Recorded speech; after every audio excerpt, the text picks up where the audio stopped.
12 ज्योतिर्लिंगांपैकी एक असणाऱ्या त्र्यंबकेश्वर देवस्थान ट्रस्टच्या देणगी दर्शनाच्या तिकिटांचा काळा बाजार उघडकीस आल्यानंतर पोलीस आणि देवस्थान ट्रस्ट दोघांकडनं घटनेचा पाठपुरावा केला जातोय।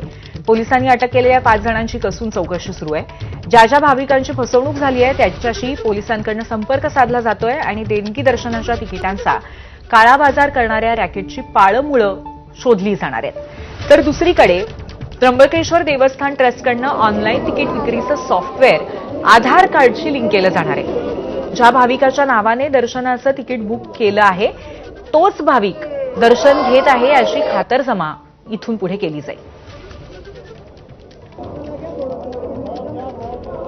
आता आम्ही याच्यामध्ये कालचा आम्ही एक मीटिंग घेऊन असं ठरवलं की आम्ही गव्हर्नमेंटशीच टायअप करायचं, आधार कार्ड लिंक करून घ्यायचे त्यांच्या सॉफ्टवेअरला आणि त्यांचे जे 400 रुपये जे आहे तर म्हणून तिकिटाची जे दर आहे ते 204 रुपये करायचे।